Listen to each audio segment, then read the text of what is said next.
Professor Chomsky, when you see all those thousands of people demonstrating on the streets of Egypt or Libya, what do you think? Well, what's been happening in the Arab world is quite a spectacular uprising. I really can't think of anything quite comparable. Incidentally, it's not the only one in the world. So, for example, there were 70,000 people in the streets of Madison, Wisconsin a few days ago, and they're still there. A lot of things are happening in the world. But specifically in North Africa, the Arab world, what do you feel about what they're campaigning for? Oh, it's pretty clear about what they're campaigning for. Libya is something of a special case, but Tunisia, Egypt particularly, Yemen and so on, they're calling for substantial regime change, an end to the Western-backed dictatorships. And how does that make you feel? Well, I think it's wonderful. Yeah. I mean, they have a lot of problems, internal and external. Notice that it's been a remarkable achievement so far, but the regimes are intact. There have been name changes, but no significant socioeconomic political changes, though they may come. You talk about them demonstrating against regimes which enjoyed the backing of the West. Isn't it characteristic of these demonstrations that the West has, by and large, backed the demonstrators against the dictators? Certainly not. In fact, what's happened is following a standard game plan, which has been used over and over. Marcos in the Philippines, Duvalier in Haiti, Chun in South Korea, Suharto in Indonesia. I mean, there comes a point when you cannot support your favorite dictator any longer. And the same thing happens every time. It's happening here too. Support them as long as possible. When the judgment is it can't be done anymore, maybe the army's turned against them or whatever, come out with ringing declarations about your love of democracy and how you're on the side of the people, and then try to preserve the regime. Well, it's certainly not true in the case of Libya, that is it? I mean, Libya has been the enemy of the West for years and years and years. That's one of the reasons why I said Libya's a special case. It's not quite like the others. What's going on in Libya is really a civil war. You don't feel that the Western endorsement of the demonstrators, for example, in Cairo, you don't feel that proceeded from anything other than realpolitik? It wasn't. First of all, it didn't happen. I mean, the support was at the very end.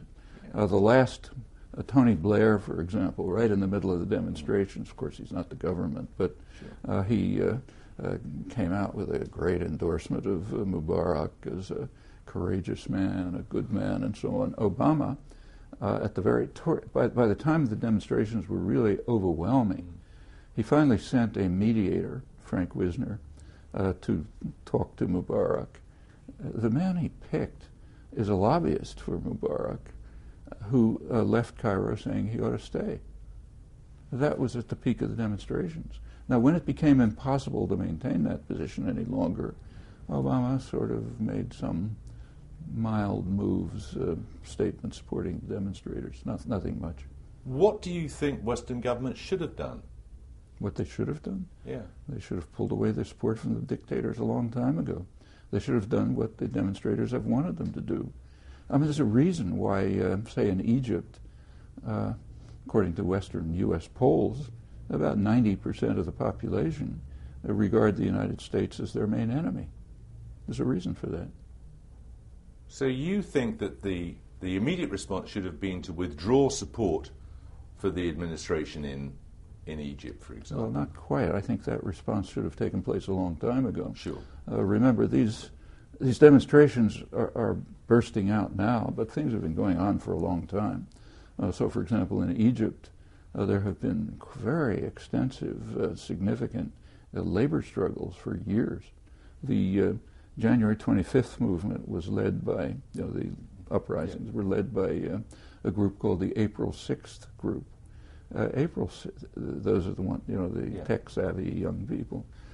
April 6th is a significant day. That was the date of a major strike and support action planned at the Mahala textile industries, which was broken up by force.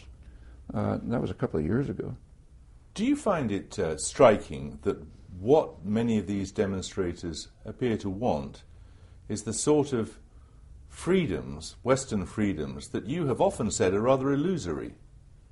Well, they're illusory if we let them be illusory. In fact, what's happening in Madison, Wisconsin, is very relevant in this respect. Right in the middle of the protest, one of the most dramatic moments of the protest a couple of weeks ago was when Kamal Abbas, a well-known labor leader in Egypt, sent a message to Madison, Wisconsin, saying the workers of Egypt support the workers of Madison in their struggle. In Madison, they're trying to preserve aspects of democracy that are under serious attack. In Egypt, they're trying to gain the rights that have been denied them. Trajectories are crossing, but going in opposite directions. Do you think that the West should go as far as arming the dissidents in Libya or Egypt? Egypt is not even, the issue doesn't even arise in Egypt, so yes, no, of course not. But what about Libya? Do you think we Libya's, should arm? Again, Libya's a special case. Libya's a civil war. Should the West intervene militarily? That's very doubtful. I don't think so. There's a long way before that question even arises.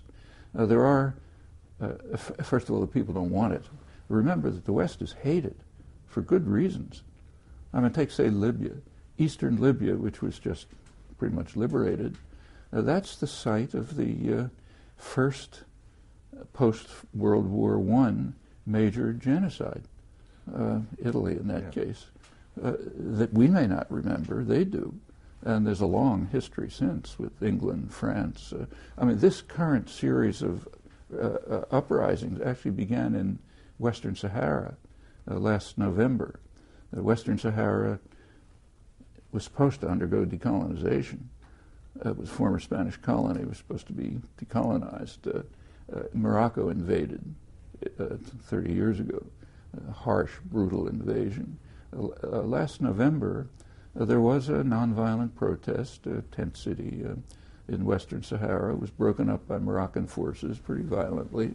That it was serious enough so that it went to the United Nations, which is technically responsible. It was blocked by investigation was blocked by France, which is the main protector of Morocco. And in Tunisia, France was the bad guy, if you like. The West has an extremely ugly history there. We may not pay attention, but the people don't forget. For the powerful, history is bunk, but the victims don't have that luxury. They remember it. For example, they remember what we don't like to remember, that back in the 1950s, 1958 in fact, President Eisenhower raised with his staff the question why there is a campaign of hatred against us in the Arab world, not from the governments, which are more or less supportive, but from the people. The National Security Council, highest planning body, came out with a memorandum, this is 1958, saying there's a perception in the Arab world that the United States supports harsh and brutal dictators and blocks democracy and development, and we do it because we want to maintain control of their energy supplies.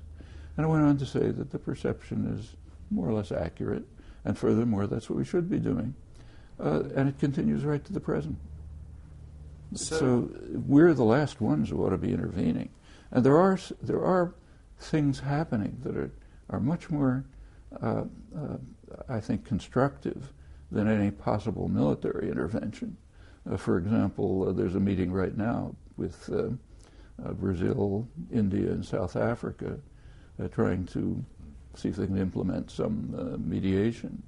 There's a Reuters report, which I haven't seen confirmed, that Gaddafi has offered to leave the country if proper circumstances can be established. That's sourced to Al Jazeera. Al Jazeera, which is one of the best news agencies and they're in the world. sourcing some source in the opposition. I mean, I'm sorry, but that's been confirmed by people among the rebels.